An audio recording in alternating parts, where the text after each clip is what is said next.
Alors, pendant que nos panélistes s'installent, je vous souhaite à tous et toutes encore la bienvenue à cette table ronde, donc, qui a pour thème « Recadrer les discours polarisants et humaniser l'immigration ».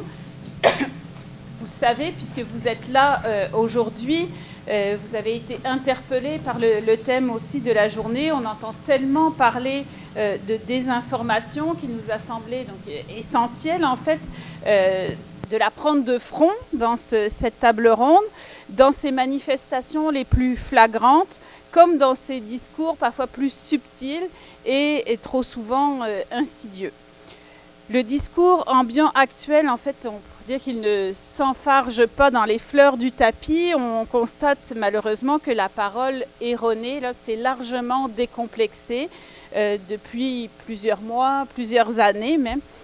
Donc, en réunissant des panélistes que je vais vous présenter à l'instant, nous avions le désir et l'objectif aujourd'hui de rétablir les faits et l'humanité au sujet de quelques principaux enjeux là, concernant les personnes migrantes et immigrantes qui ont occupé l'avant-scène médiatique et politique des derniers mois notamment, à travers un certain nombre là, de titres publiés à travers différents médias dont on va reprendre aujourd'hui. Donc nous vous proposons un tour d'horizon de ces discours polarisants afin de mieux en prendre évidemment le contre-pied et aussi de mieux s'outiller collectivement pour y faire face. Alors sans plus tarder, je vous présente nos 4 panélistes.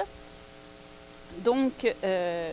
Jean-Pierre Corbeil est professeur associé au département de sociologie de l'Université Laval. Il est également chercheur associé à l'Observatoire démographique et statistique de l'espace francophone, ainsi que chercheur associé à la chaire de recherche du Québec sur la situation démolinguistique et les politiques linguistiques.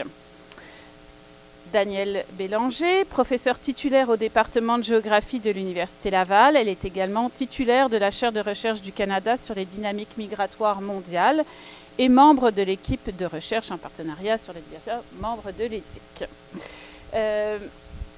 Yvan Leanza, Sandra, désolée dans l'ordre, est candidate à la maîtrise en sciences géographiques à l'Université Laval sous la direction de Danielle Bélanger, et membre donc aussi de la chaire de recherche du Canada sur les dynamiques migratoires mondiales. Yvan Leanza est professeur titulaire... Je suis à un fil de tomber ? Mais non, je au bord du précipice. Merci de prendre soin de moi. Stéphanie. Yvan Leanza est professeur titulaire à l'école de psychologie de l'Université Laval, où il enseigne la psychologie interculturelle et l'intervention interculturelle.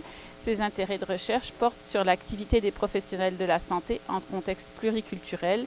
Il est un des fondateurs et le premier directeur de la revue savante Alterstis, revue internationale de recherche interculturelle, et membre de l'éthique également.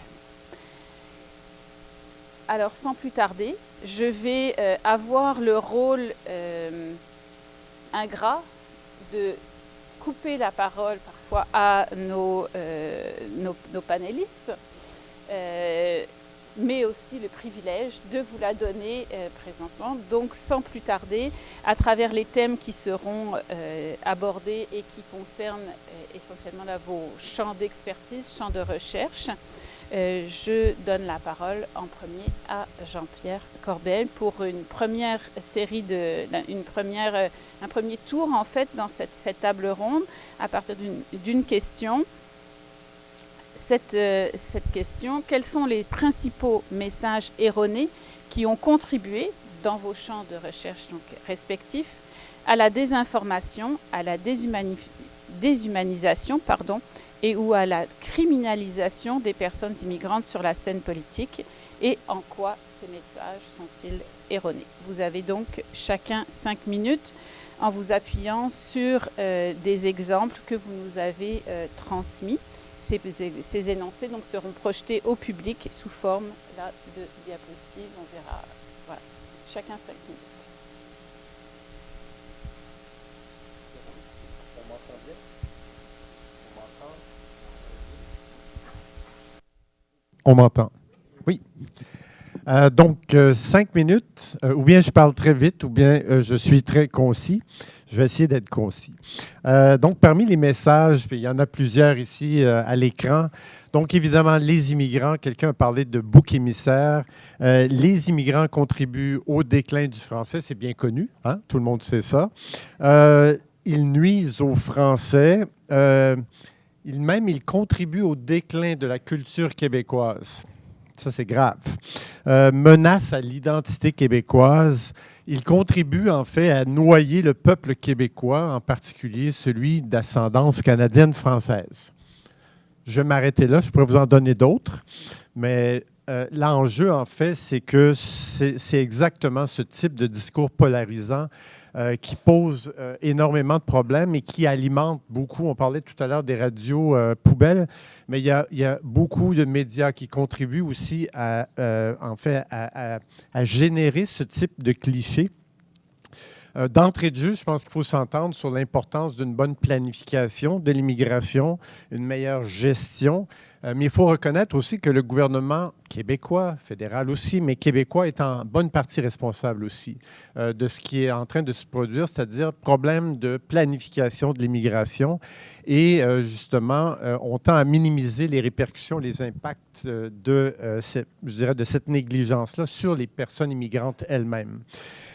Je réponds, pourquoi est-ce que ces discours sont erronés? D'une part, quand on parle du français, il faut se poser la question de quel français et quel déclin. Parce qu'en réalité, on reconnaît assez facilement que le discours porte essentiellement sur la population qui a le français comme langue maternelle. Or, sachant que 70% des nouveaux arrivants n'ont ni le français ni l'anglais comme langue maternelle, c'est purement mathématique, mais il y a quelque chose de vraiment problématique de dire que ça contribue au déclin, alors que beaucoup de ces immigrants et ces immigrantes, en fait, contribuent à la francophonie au quotidien. Autre élément, donc, de quel indicateur parle-t-on? On focalise beaucoup sur les indicateurs qui portent sur l'espace privé, alors qu'en réalité, la politique linguistique du Québec porte sur l'espace public. Donc, la langue de travail, la langue de commerce, l'éducation. Et donc, ça pose un problème parce que tout le discours est justement focalisé sur l'espace privé. On sait très bien que dans l'espace public, le français s'est maintenu de façon quand même assez bien jusqu'à très récemment, en 2016. Mais dans l'espace public, alors que la plupart des gens ont focalisé, comme je le mentionnais, sur certains indicateurs très précis. On sait par exemple depuis assez longtemps qu'environ 8 immigrants sur 10 sont capables de soutenir une conversation en français. Mais pour beaucoup de gens, ça pose problème parce que c'est pas parce qu'on parle français qu'on l'utilise, pas parce qu'on s'identifie à la francophonie, même si on est capable de soutenir une conversation. Un autre élément qui est assez problématique, c'est que ce genre de discours-là, en fait, dans le fond, parle ou utilise ou adopte une version assez monolithique de ce que c'est la culture québécoise. On a l'impression, en fait, c'est le discours qui est omniprésent en ce moment. On vient de parler le ministre Roberge vient de déposer, à tout le moins, un projet de loi cadre sur l'intégration nationale. Et on parle de la culture québécoise comme si c'était quelque chose qui était figé dans le temps. Or, on peine à reconnaître beaucoup dans le discours politique actuel et même médiatique que la culture québécoise a bénéficié des contributions de toutes les personnes qui sont venues se joindre à la société québécoise depuis 30, 40, 50, 100 ans même, sans parler des communautés autochtones. Donc, ça pose un problème dans la mesure où on a l'impression qu'on doit absolument contribuer à une vision très monolithique de ce que c'est la culture québécoise. On a entendu le ministre Roberge mentionner que, et j'achève bientôt, que les demandeurs d'asile nuisaient à l'identité québécoise, qu'ils menaçaient l'identité, qu'ils menaçaient une certaine manière de vivre. Je ne sais pas si vous savez, mais les demandeurs d'asile représentent 1% de la population québécoise. Il faut être très frileux et très vulnérable pour admettre que 1% d'une population nuit à l'identité québécoise. Et je ferai juste remarquer que le gouvernement Legault avait pressé en novembre 2021 le fédéral de défoncer les plafonds des seuils d'immigration temporaire pour admettre davantage d'immigrants dans environ 70 catégories catégories de métiers, de professions à bas salaire. Donc, il a lui-même contribué, en fait, à créer cette espèce de, peut-être, je dirais, d'hystérie à l'endroit du rôle négatif de l'immigration. Je m'arrête ici. Merci beaucoup. Oui, j'avais fermé. Alors, je te donne la parole, Daniel. Oui. Tu me diras quand il me reste 1 minute. Oui, je te dis. Donc, bonjour à tous et à toutes. Merci pour l'invitation à participer à cette table ronde. Dans une vie antérieure, ma première formation était en journalisme au bac, donc ça m'intéresse beaucoup. Merci Jean-Pierre d'avoir bien amorcé cette discussion avec d'avoir remis les pendules à l'heure pour bien des sujets. Dans mon cas, j'ai choisi d'aborder un thème un peu plus macro et extrêmement d'actualité, donc parce que j'ai tergiversé de quoi je vais parler. Et la situation des 10 derniers jours, des 3 derniers mois particulièrement, suite à l'élection de Trump et toute la discussion autour de la frontière Canada-États-Unis, m'a beaucoup interpellée. Comme sans doute vous autres aussi. Donc, j'ai lu sur Eureka des centaines d'articles médiatiques du Québec et du reste du Canada, presse anglophone, presse francophone. Donc, Eureka, c'est cette grosse base de données là, de tous les médias. Pour essayer de comprendre un peu ce qui se passe, là, ce qui joue dans les médias autour de ce thème aussi tendu qui est celui de la frontière Canada-États-Unis. Donc, je me concentre sur les derniers mois. Donc, la campagne commence avec cette publication sur le réseau du président Trump, son réseau Truth, ce genre de capture d'écran est largement repris dans nos médias québécois, canadiens. Donc, ce message où il affirme que des milliers de personnes migrantes illégales affluent à partir du Canada vers les États-Unis, apportant la criminalité, la drogue à des niveaux jamais vus auparavant. Donc, il s'agit d'une désinformation grossière, d'un amalgame entre les frontières sud et nord. En fait, c'est comme si celle du sud était la même que celle du nord, d'une association sémantique entre migrants illégaux, drogue, criminalité, discours contribuant à une criminalisation de l'immigration et des personnes immigrantes. Donc, vous savez, une spécialité de notre voisin du sud. Donc, le Canada était sommé par Trump de renforcer sa frontière pour éviter la menace des tarifs, comme on le sait. Et en réponse à cette menace, le gouvernement Trudeau a annoncé le 17 décembre un investissement de 1,3 milliard pour protéger notre frontière, ce dont on a parlé plus tôt, la sécurité. Donc, moi, j'analyse, je me dis, quel message on envoie? Le gouvernement canadien sait très bien que la question frontalière est complètement déformée, mais on répond à Trump comme si, en fait, il avait raison. Et ce message est très contradictoire pour la population qui s'abreuve de ces médias. Malheureusement, le discours de Trump est récupéré et réapproprié par certaines voix politiques au Québec et au Canada. J'ai choisi un exemple, j'aurais pu en prendre d'autres. Donc, oui, la frontière est vraiment une passoire. Donc, je ne cible pas ce politicien plus qu'un autre, mais ceci vient encore plus renforcer l'idée que, mais ça doit être vrai, cette histoire-là. Donc, suite à l'annonce des tarifs, Trudeau, lui, une autre fenêtre d'un message qui est reproduit dans beaucoup de médias québécois, suite à l'annonce des tarifs, oh oui, on va s'attaquer à la frontière, c'est vrai, c'est grave, ça ne va pas du tout, les migrants illégaux, le fentanyl. Mais en même temps qu'il fait cette annonce, dans la conférence de presse de la veille, il dit à la population canadienne, c'est seulement 1%, environ 1% de la drogue qui vient du Canada, et même chose pour les migrants illégaux. Donc, on est face à tellement de contradictions que pour le public, c'est vraiment pas simple de s'y retrouver.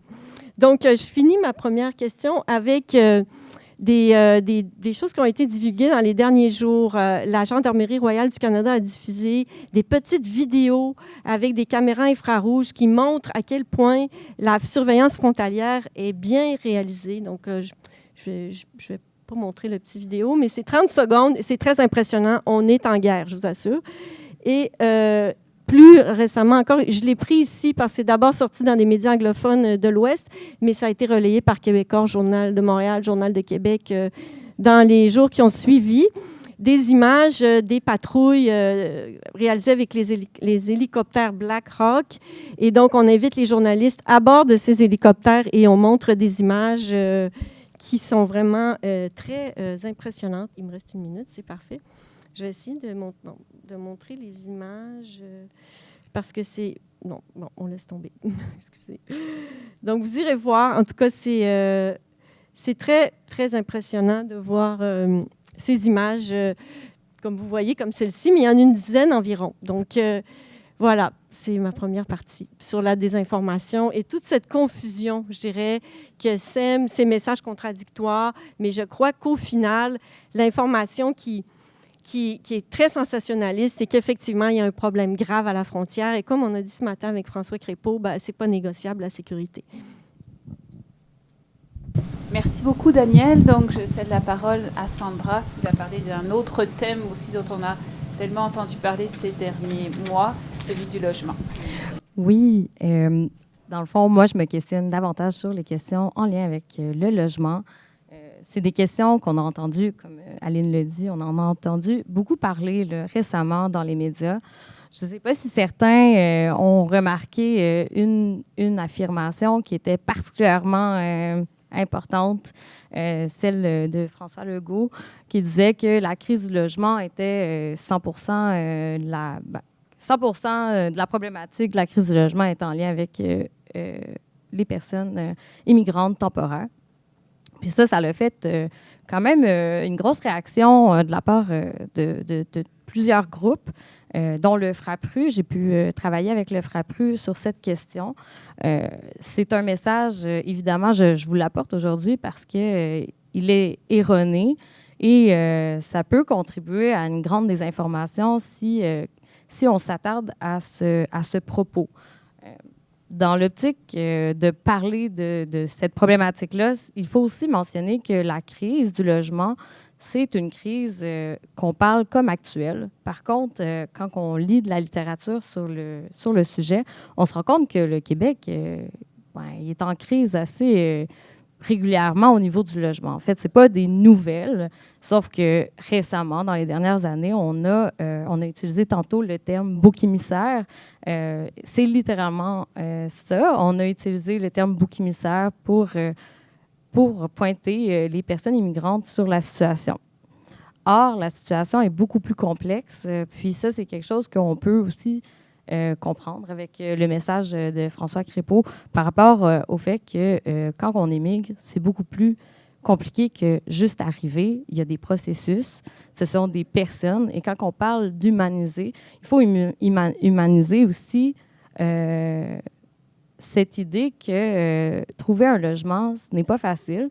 Ce n'est pas facile pour tout le monde.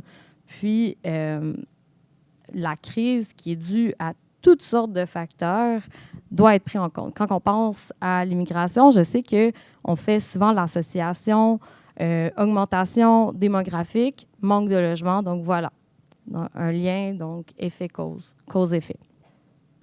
Donc, il faut garder en tête que l'immigration en tant que telle, c'est complexe. Il y a toutes sortes d'enjeux reliés à l'immigration, puis les questions de logement aussi. Quand on parle de la crise du logement, il faut aussi mentionner d'autres éléments comme la spéculation immobilière, la gentrification. Il y a eu beaucoup d'histoires de rénoviction. On a aussi parlé du manque de logements sociaux. Les groupes communautaires font l'appel constant depuis 30 ans, voire encore plus longtemps, sur le manque de logements sociaux, ce qui nous ramène en fait au problème du manque de planification. C'est quelque chose que M. Corbeil a mentionné. C'est aussi quelque chose que M. Crépeau a mentionné. Le manque de planification de nos gouvernements, c'est davantage ça le problème. En fait, si on veut pointer des personnes pour une problématique aussi large, il faut pointer plus des problématiques structurelles. C'est là qu'on va vraiment répondre à notre problématique et donner un toit finalement à tout le monde. Parce que ça aussi, c'est une autre question qui est beaucoup abordée quand on parle du logement. Le logement, c'est la fondation pour tous. Donc, tout le monde qui arrive a besoin d'un logement et ces personnes ont été autorisées à entrer sur le territoire. Donc, quand une personne émigre, elle ne vient pas dans l'idée de voler des logements. On a entendu souvent à une autre époque que les immigrants volaient les emplois. Là, ça s'est transformé avec cette idée que les immigrants volaient peut-être les logements. Mais ces personnes sont évidemment accueillies, acceptées. Puis c'est le territoire qui accueille, qui doit mettre en place des mesures pour s'assurer que tout le monde a un endroit là, pour vivre. C'est d'ailleurs quelque chose qu'on voit aussi, la recherche sur le lien entre des personnes immigrantes qui peuvent aller jusqu'à vivre de l'itinérance dans certains cas. Donc, puis, au niveau de cette idée aussi que les immigrants prennent les logements, il ne faut jamais oublier aussi que ce sont aussi les premières victimes dans une crise du logement. Ça aussi, c'est un élément très important mentionné en recherche. La discrimination est très présente quand une personne cherche du logement, mais aussi le manque de crédit, de références crédit ou de références de personnes qui connaissent. Donc, les personnes immigrantes qui arrivent ici en sol québécois et qui cherchent un logement, bien souvent, ils se heurtent à des difficultés aussi importantes. Donc, il ne faut pas oublier que derrière cette crise du logement, il y a aussi des personnes qui vivent des difficultés. Merci beaucoup, Sandra. Et donc, je cède maintenant la parole à Yvan. Merci. Est-ce qu'on peut voir les articles que j'avais choisis ou c'est pas possible?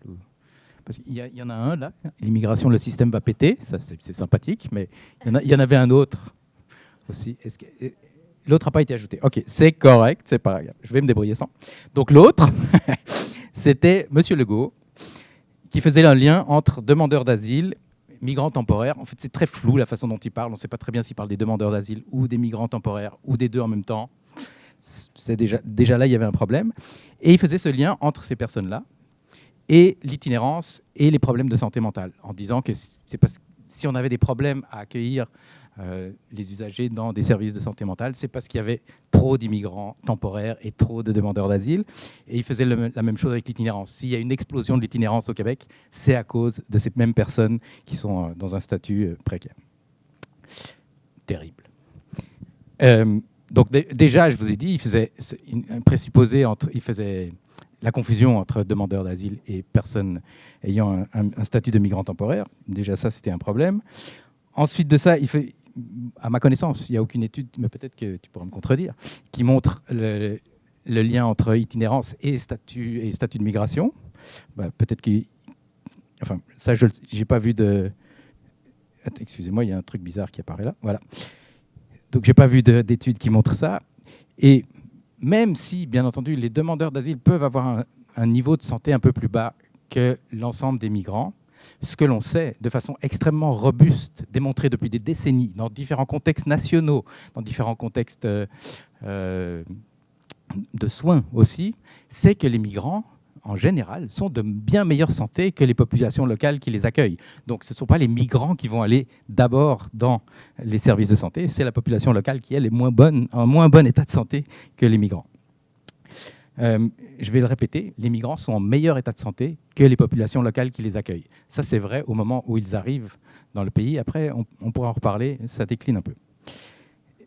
Il semble que ça vienne d'un double effet, un double effet de sélection. Déjà, les pays d'accueil sélectionnent les migrants en fonction de leur santé. Donc, évidemment, ceux qui sont en moins bonne santé ne passent pas ce cap de sélection. Ça se discute aussi parce qu'il y a aussi des décisions de justice qui peuvent inverser ça. Mais ça serait un premier biais de sélection. Et le deuxième biais, c'est que ce sont les meilleurs, ceux qui sont en meilleure santé, qui s'en vont partir en migration. Parce qu'on sait très bien qu'une migration, ce n'est pas anecdotique. Hein, ça demande des ressources. Et donc, ce sont ceux qui sont en meilleure santé qui s'en vont. Ça, c'était pour un premier exemple qui faisait le lien, un très mauvais lien entre santé et les problèmes et migration. Le deuxième, là, vous le voyez là, c'est que le système va péter à cause de l'immigration. Et quand Martineau, c'est lui, je ne voulais pas le citer, merde.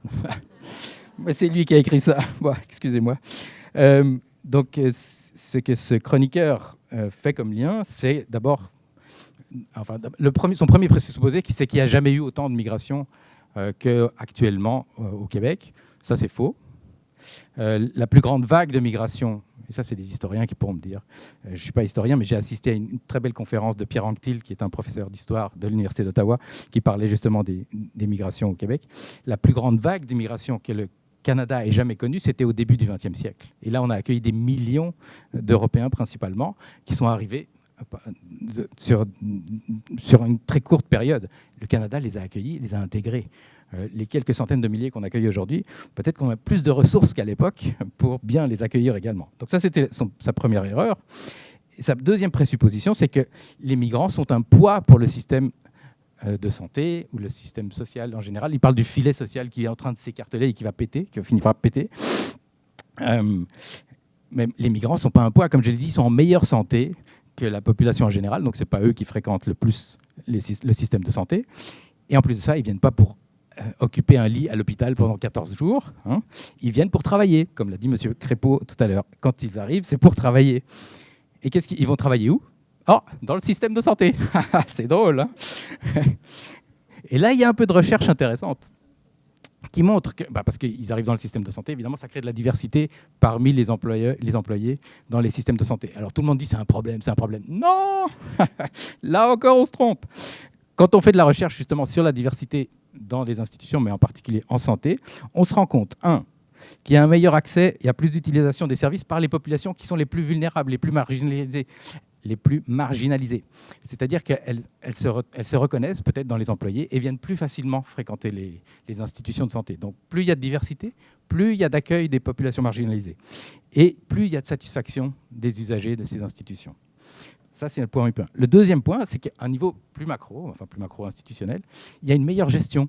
Il y a plus d'innovation à l'intérieur des institutions parce qu'il y a de la diversité. Enfin, ce qu'on voit, c'est que là où il y a plus de diversité parmi les employés, il y a une meilleure gestion, il y a plus d'innovation, il y a une plus grande productivité, il y a plus de réussite financière, en quelque sorte. Donc, c'est bien d'avoir des migrants et de la diversité à l'intérieur des institutions de santé.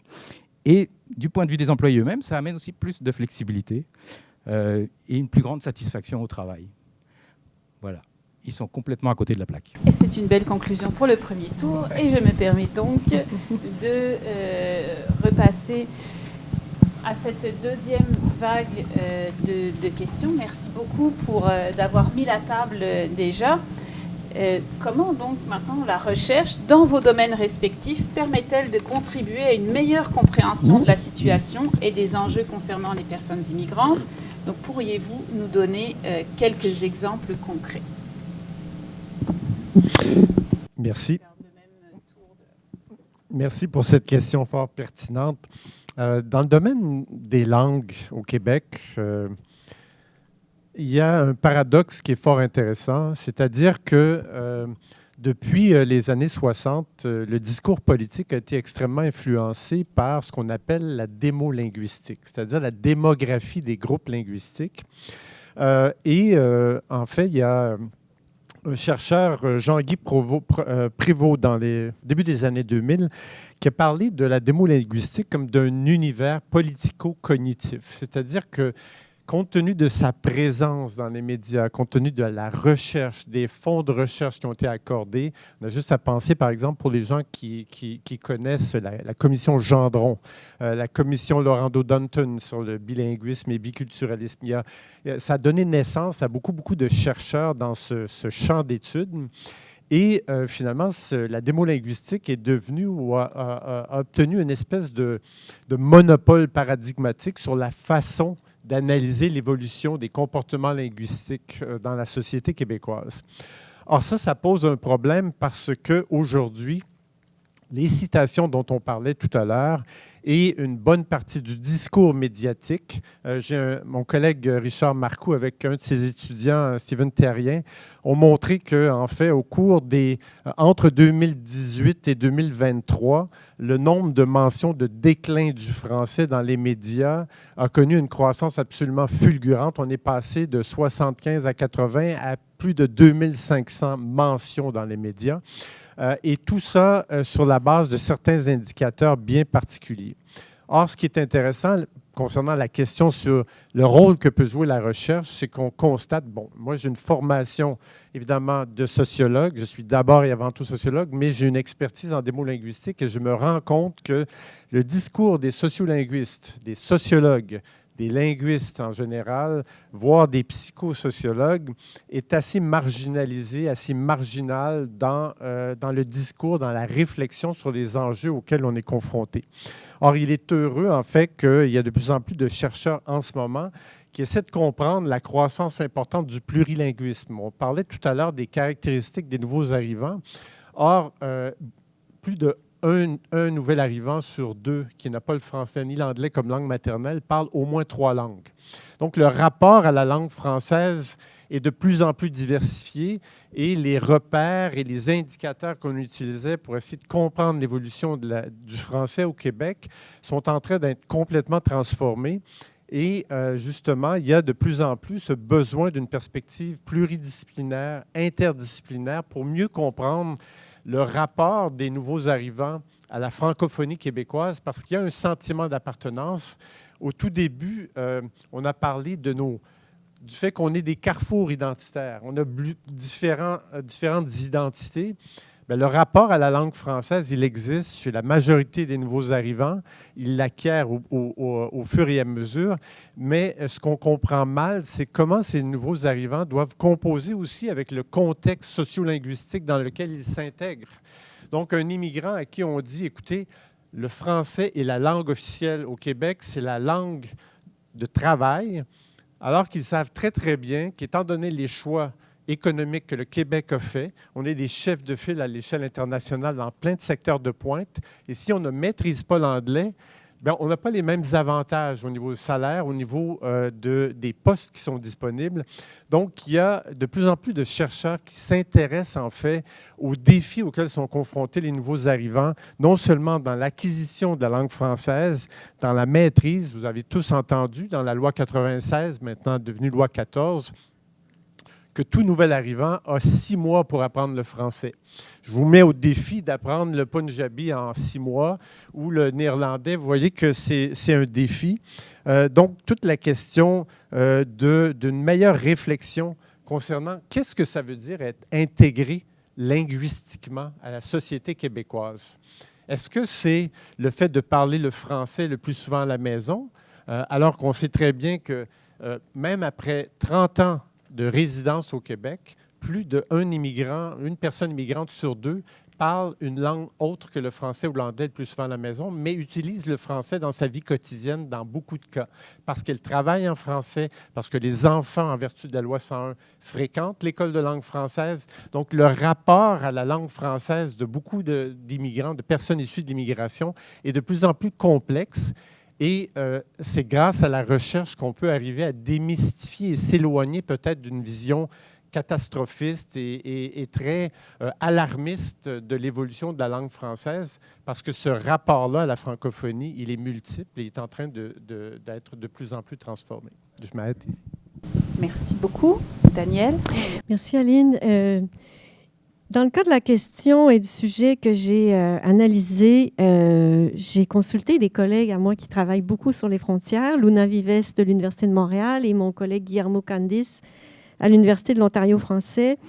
J'ai discuté avec eux et c'est évident que là, j'ai fait le choix d'une question qui est un sujet très chaud. Et on le sait, la science a toujours besoin d'un certain recul et de données aussi pour mieux comprendre ce qui est dans l'espace médiatique. Donc, je vais un petit peu diverger un peu et parler un peu plus aussi de comment, parce que j'ai parlé, Google Scholar, Eureka, et en fait, ce que j'ai constaté, c'est qu'on a un peu de recherche, mais en fait, c'était pas vraiment, le sujet de cette frontière n'était pas très développé dans la recherche scientifique, car c'était pas problématisé.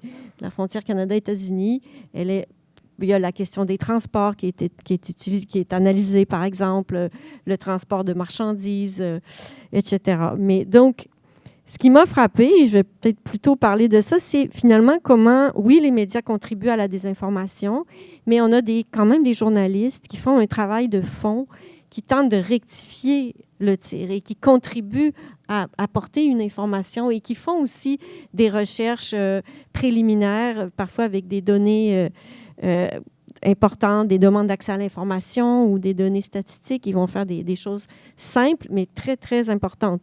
Donc, j'apporte quelques exemples ici. Donc, au lendemain du message de Trump du 25 novembre, on a une journaliste de CBC qui a fait une analyse très fouillée ici. C'est un dossier très complet, de qualité, qui rectifie les faits quant à tout ce qu'on sait sur cette frontière Canada-États-Unis et qui vraiment conteste ce que Trump avance dans ses messages. Donc, un travail de qualité. Il y a aussi ici un article publié dans le Journal de Montréal,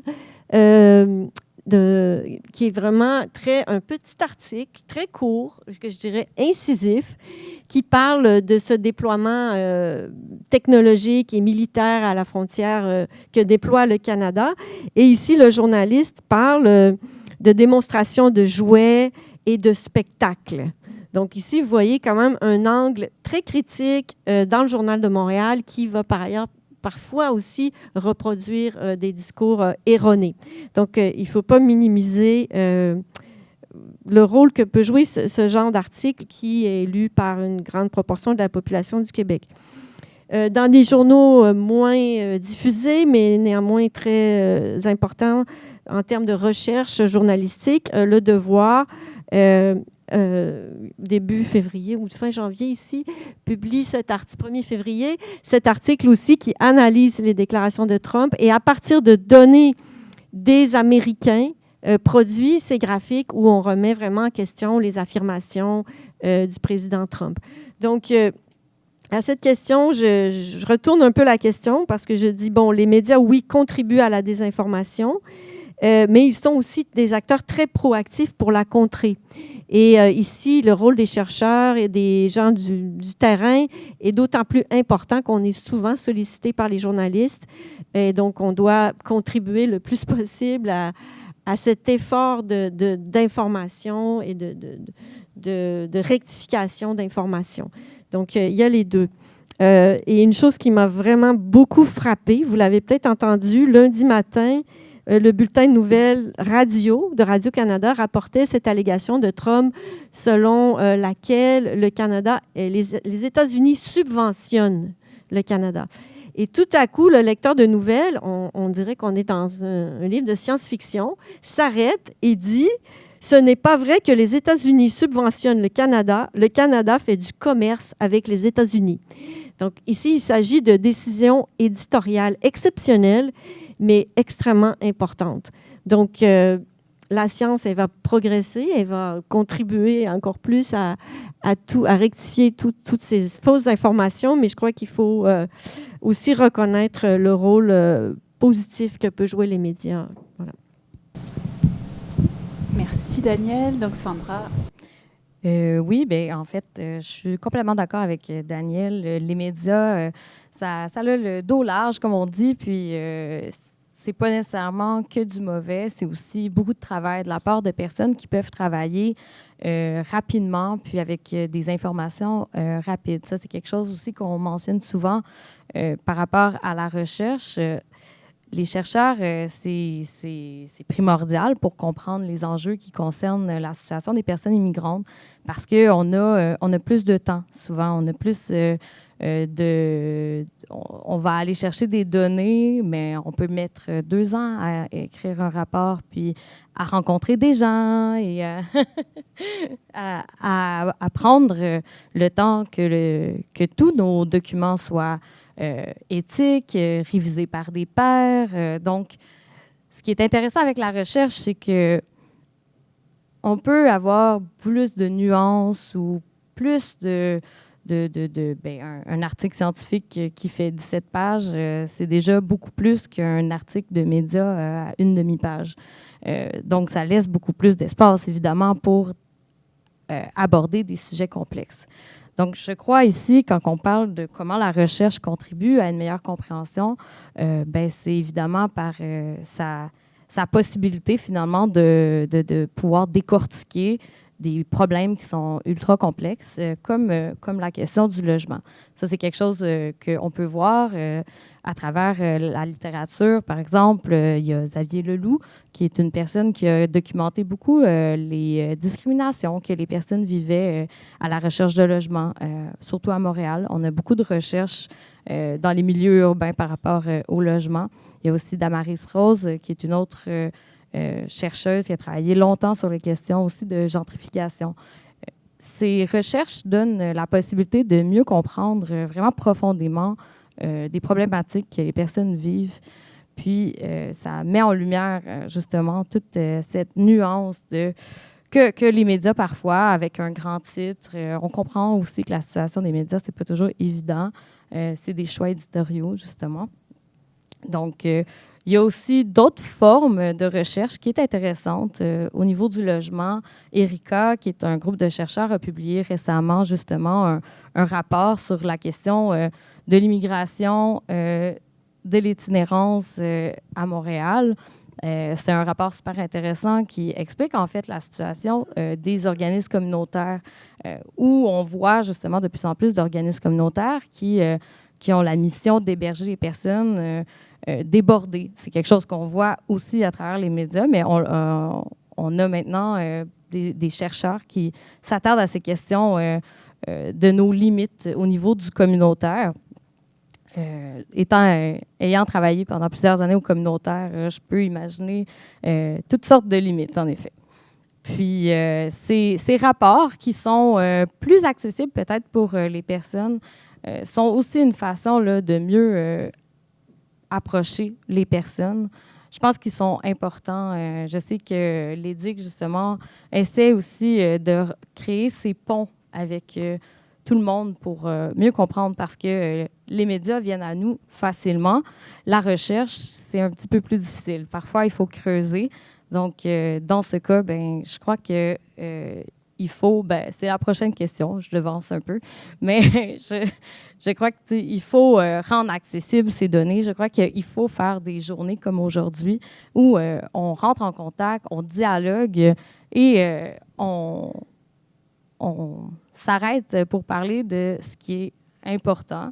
Dans le cas ici, le logement, la santé, le travail, la langue française, ce sont tous des enjeux qui nous touchent de près et de loin. Donc, il y a des chercheurs, il y a de la bonne science, il y a de la science qualitative, il y a de la science quantitative. Il est possible de mesurer avec toutes sortes de statistiques. On peut aussi mesurer l'impact des discours. Justement, M. Corbeil nommait une statistique par rapport au discours. On l'a vu, en fait, il y a un rapport super intéressant de l'IRIS qui avait été publié, puis qui disait que l'amalgame entre le mot immigration et logement avait augmenté de 659 % dans les dernières années. Donc, ça aussi, en fait, c'est à prendre en compte.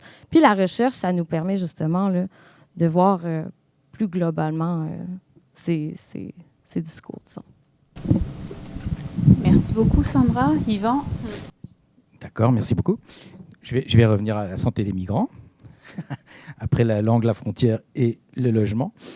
Donc, je vous disais, les migrants sont en meilleure santé que la population locale. Ça, c'est vrai à leur arrivée, mais ça décline. Ça décline dans le temps long. Donc, au bout de 10-15 ans, ils vont rejoindre la moyenne de façon de santé de la population qui les accueille. Pourquoi? Qu'est-ce qui se passe? Alors, il y a plusieurs explications, bien entendu, mais il y en a, on peut dire, 3 principales. La première, c'est le processus lui-même d'acculturation, c'est-à-dire le processus d'adaptation à la nouvelle société avec toutes les entraves que M. Crépeau nous a présentées. C'est pas simple et ça affecte la santé des gens, santé mentale comme santé physique.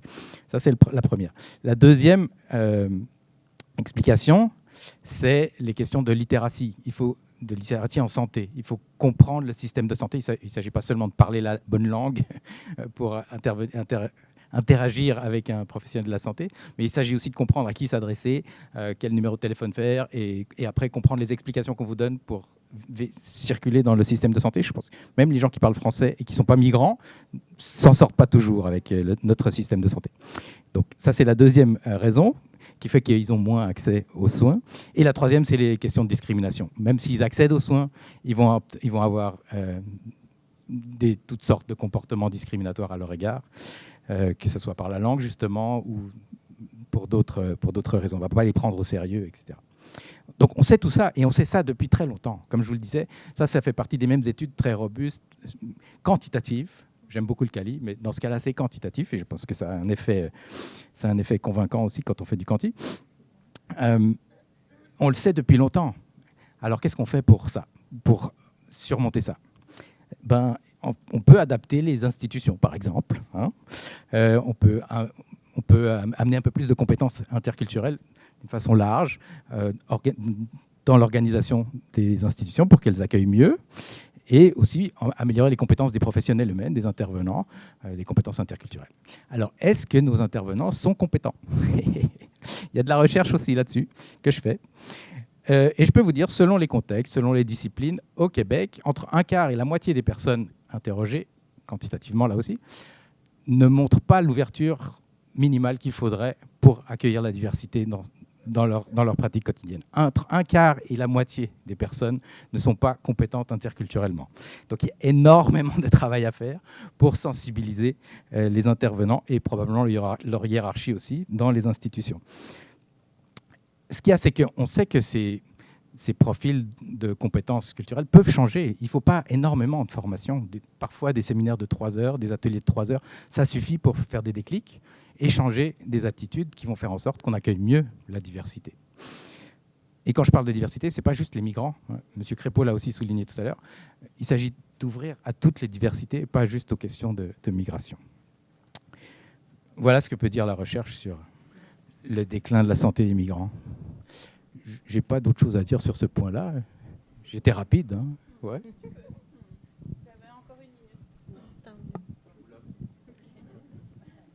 Alors, merci Yvan. Et comme on avait pris un petit peu de retard...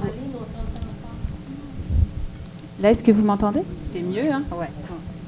Alors, merci beaucoup. Donc, comme on avait pris un petit peu de retard au début, on va rattraper 7 minutes. Là, il faut que je parle dans le micro, c'est toujours mieux. Merci beaucoup de me le rappeler, Luciene.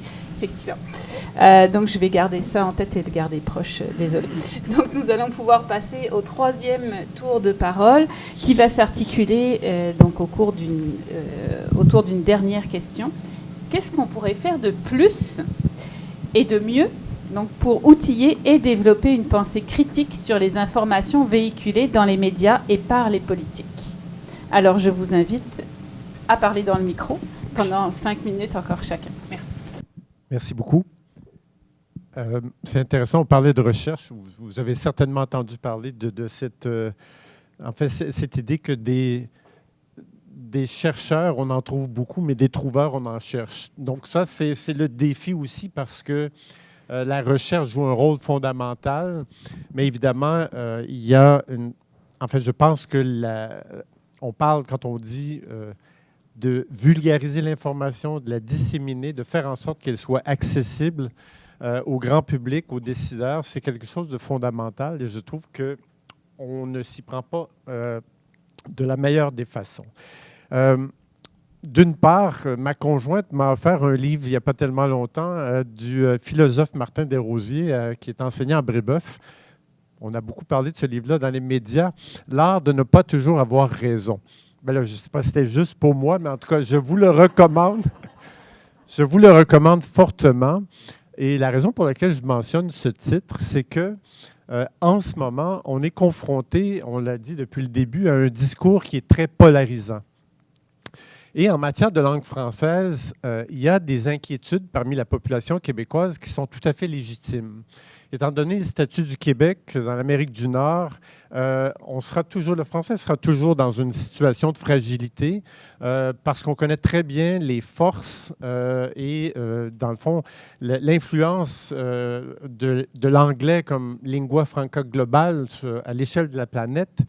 Et évidemment, il y a une vigilance qui doit être maintenue pour s'assurer que cette langue, qui est magnifique, mais qui n'est pas que seulement un instrument, dans le fond, de communication, mais qui est utilisé aussi pour transmettre une culture, et je l'ai mentionné tout à l'heure, qui n'est pas monolithique, et donc qui est de plus en plus diversifiée. Il y a un travail, évidemment, de dialogue à établir. Et quand je parlais de l'art de ne pas toujours avoir raison, c'est qu'il y a une nécessité aussi d'être à l'écoute du discours de ceux qui ne partagent pas nécessairement notre point de vue pour non seulement essayer de mieux comprendre d'où viennent ces points de vue et ces perspectives, mais aussi pour articuler des réponses qui, finalement, soit démontrent la non-pertinence ou le manque de justesse ou de véracité de certains des propos. Mais il y a un dialogue qu'on doit absolument encourager. Et ce type de dialogue-là peut se faire via des balados. Ça doit se faire, entre autres, via, sans doute, des veilles médiatiques, c'est-à-dire d'être à l'affût de ces idées erronées, de ces propos qui sont tenus par différents acteurs sociaux, politiques, et j'en passe. Et évidemment, l'organisation de forums comme celui qu'on a aujourd'hui, mais aussi, dans le fond, je mentionne des activités de vulgarisation qui doivent être menées de plus en plus. Et l'intervention, j'ai parlé tout à l'heure du rôle des intellectuels, des professeurs d'université qui, finalement, ici, on est à peu près tous convaincus, ou en tout cas, on est des personnes qui sont convaincues par l'importance d'un discours qui est beaucoup plus réaliste et on doit lutter contre, justement, ces idées erronées. Mais il faut aussi intervenir dans le grand public et les intellectuels au Québec ont une responsabilité d'intervenir dans le débat public.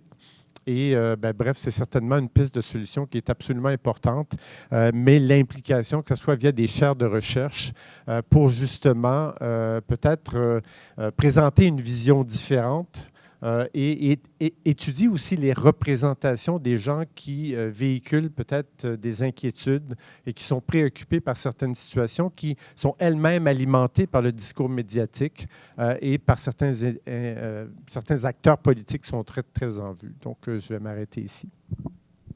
Merci beaucoup. À toi, Danielle. Merci, Jean-Pierre. Je vais pas répéter ce que Jean-Pierre a dit. Même si ça faisait partie de mes points, mais je vais me concentrer sur comment outiller les gens, comment éveiller leur esprit critique. Je vais parler de l'importance des mots de la langue, des mots qui sont utilisés dans la sphère médiatique et politique. Alors, ici, vous avez un article récent publié dans La Conversation d'un sociologue qui s'intéresse à la langue dans les régimes totalitaires. Donc, un article qui fait appel à l'idée qu'on doit être vigilant quant à cette langue. Donc, ici, c'est une analyse, c'est un résumé d'article scientifique, donc qui analyse la langue de Trump et sa façon de caractériser les personnes immigrantes. Donc, il nous parle du fait qu'en fait, il analyse cette langue de Trump et fait des parallèles avec le régime nazi et la situation en Italie avec un régime d'extrême droite. Donc, comment le fait, dans son article, on le sait, le fait de parler de personnes comme étant dangereuses, menaçantes, criminelles, à expulser, va les déshumaniser et comment on peut facilement faire le pas vers des politiques soutenues par l'État qui entraîneraient des violences cautionnées, on va dire, ou simplement des tensions. Je ne peux pas dire simplement, c'est grave, mais des tensions entre les populations où il y aurait de la violence, comme on l'a vu dans d'autres régions du monde et périodes de l'histoire. Donc, l'idée, c'est d'être attentif et de ne pas minimiser l'importance de ce langage dans les constructions sociales, que les gens, on s'approprie ce langage de façon insidieuse, inconsciente. Ça a été très bien analysé par Victor Kemplerer sur le régime nazi, un très beau livre sur la langue LTI. Donc, nous dire que ce n'est pas banal, en fait, ces mots qu'on entend à répétition. Et comme exemple, j'ai fait une analyse sur Eureka, là, des centaines de médias québécois, canadiens, sur le terme en anglais « illegal aliens », vous ne le voyez pas bien. qui ne fait pas partie du vocabulaire canadien. Et donc, ce qu'on voit, c'est une... Comme on parlait du déclin, on a parlé de l'association Immigrants Crise du logement.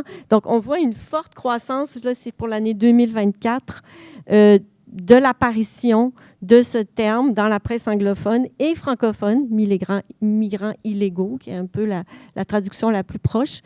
Et ça correspond bien sûr à des moments où il y a des déclarations du côté américain, mais ce n'est pas seulement de citer ou de traduire, mais c'est de progressivement intégrer cette terminologie et de la normaliser.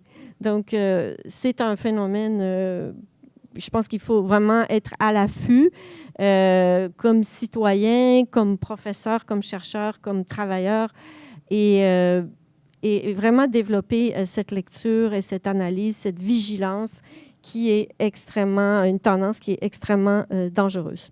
Sinon, j'allais dire quelque chose de semblable à ce que Jean-Pierre a dit, mais il l'a dit très simplement, donc je passe la parole, il l'a dit très clairement, je passe la parole à Sandra. Merci. Merci, Daniel. Oui, Sandra.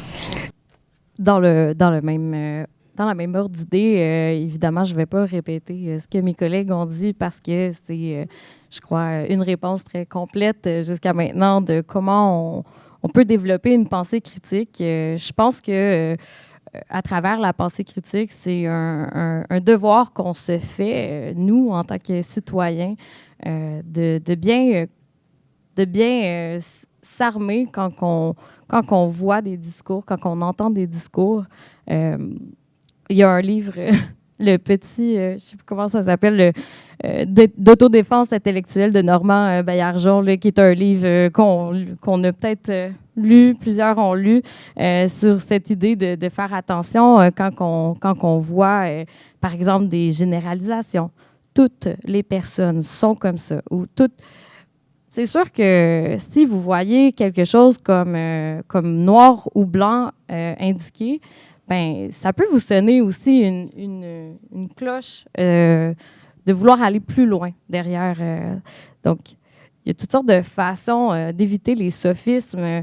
L'appel à l'autorité, c'est quelque chose aussi qu'on peut mentionner. Si un politicien de renom dit quelque chose, c'est sûr qu'on a tendance à dire « Oh, il dit ça, ça doit être vrai ». Par contre, c'est correct de se questionner puis de se demander si c'est réellement une réponse adaptée à la situation. Donc, c'est un peu ça, je pense, cette idée d'assurer une pensée critique par rapport aux médias et aux politiques. C'est de ne pas prendre, en fait, tout ce qu'on lit comme une réalité absolue. Souvent, il y a bien des choses qu'on a crues à une autre époque comme vraies.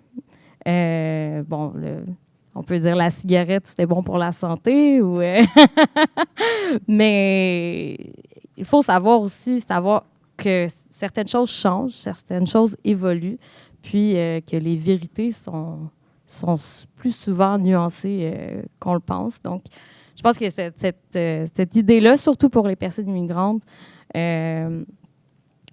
c'est sûr, on est ici parce que ça nous touche, la situation de près ou de loin des personnes qui arrivent, puis on n'a pas envie de voir des proches ou des personnes qu'on connaît se faire rejeter ou voir appeler alien. Je ne sais pas pour vous, mais le mot alien pour parler d'être humain, c'est particulièrement déshumanisant. Puis ça aussi, c'est une critique qu'il faut garder en tête là, quand on s'informe par rapport aux choses. Un autre point que je pense qui est important, que j'ai mentionné, c'est justement de créer des ponts avec le communautaire, de s'informer, de s'éduquer, de se sensibiliser ensemble, puis de limiter la sphère scientifique et acteurs du milieu pour essayer de créer, comme aujourd'hui, exactement ce que je disais ou ce qu'on dit, de dire qu'on est tous là avec cette idée de rendre ce monde plus bienveillant. Puis la bienveillance, ben, ça passe par une pensée critique aussi. Merci beaucoup, Sandra. À toi, Yvan. Merci. Bon, les collègues ont dit des tas de choses que je voulais dire aussi, mais c'est bien correct. Comme ça, je vais vous donner des minutes encore. C'est quand même bon signe. C'est très bon signe, absolument. Il y a une forme d'harmonie entre nous, c'est magnifique. C'est ça. Le premier point sur lequel je voulais insister, c'était communiquer, bien sûr, communiquer. Et je pense que je ne suis pas un très bon chercheur pour ça. Je ne communique pas bien en dehors de mes articles en anglais que personne ne lit. Mais on peut communiquer à plusieurs niveaux. Je le disais tout à l'heure, dans mes recherches, je peux voir qu'il y a des degrés d'ouverture à la diversité, pour le dire simplement, très variables parmi les intervenants dans le domaine de la santé. Donc il faudrait peut-être aussi des messages qui sont destinés à des publics plus ou moins ouverts, à des messages plus percutants pour secouer les gens qui sont complètement fermés ou pas. Je ne sais pas. Moi, je ne suis pas un communicateur, justement. Donc il faudrait varier les formes de communication du message scientifique. On peut le faire plus ou moins complexe, plus ou moins percutant, en fonction de à qui on s'adresse. Et l'usage des mots, j'adore ça. Merci Daniel de nous rappeler ça. Ça, c'est une des choses que j'essaye d'enseigner aussi, c'est d'être attentif aux mots. Mais je pense que nous, universitaires, on est très attentifs à l'emploi des mots. Ça fait partie de nos outils de travail, les mots. Mais peut-être qu'il faudrait aussi communiquer là-dessus de façon plus percutante. Il y a un auteur qui s'appelle Gustave Jaoda, décédé aujourd'hui. C'était un pionnier de la psychologie interculturelle du développement. Il a comparé le développement des enfants dans différents contextes. Il a écrit un bouquin en 1998, qui s'appelle « Images of the Savages ». Et il a analysé des images que le passé nous a amenées, le passé européen principalement, nous a amenées pour décrire les autres. Et alors, il montre très bien comment ces images-là, en fait, se retrouvent dans les discours d'aujourd'hui. Les aliens, c'est pas nouveau. Les humains font ça depuis des milliers d'années, de décrire les autres comme des monstres, comme des enfants, pour les dénigrer, pour les infantiliser, justement, ou comme des personnes qui n'ont pas les capacités mentales de comprendre ce qu'on est en train de dire. Donc, ça fait des milliers d'années que les humains font ça, et il le montre extrêmement bien dans son livre. Ça, c'est vraiment fascinant. Bon, ça, c'était mon premier point sur communiquer. Le deuxième point, c'est former. Tous ces intervenants de la santé qui ne sont pas ouverts ou pas bien ouverts à la diversité, pas prêts à intervenir en contexte de diversité, on peut leur donner des formations. Et il faut continuer, encourager les institutions, encourager nos universités à promouvoir la formation interculturelle, la formation aux diversités, qui, dans certains États des États-Unis, devient criminel. Ça devient criminel. Ce que je fais, ce que j'enseigne est criminel dans certains États des États-Unis, mais il faut résister. Ouais. Ça, c'est la deuxième chose qu'on peut faire. Et encore une fois, on peut le faire avec différents niveaux de complexité, différents niveaux de percussion, en fonction des publics à qui on s'adresse. Et puis après, bien sûr, on peut donner accès à des services adaptés aux personnes de la diversité qui viennent fréquenter nos institutions. Ça demande aussi des efforts institutionnels pour adapter certains services. Et il y en a qui le font. Merci beaucoup. Et par exemple, donner accès à des services d'interprétation pour éviter que les personnes qui sont là depuis moins que 6 mois puissent s'exprimer dans leur langue ou ne pas s'exprimer dans leur langue. Mais aussi pour des personnes qui viennent après 6 mois, s'il vous plaît. Et vous pouvez aussi engager, j'ai dit tout à l'heure que la diversité dans les institutions, parmi les employés, ça améliorait l'accueil et tout ça. Donc, engager des gens de la diversité, ça va aider à l'accueil et ça va aider à transformer les pratiques. Et peut-être développer l'esprit critique, je ne sais pas. Voilà, c'est tout ce que j'avais à dire. Merci beaucoup.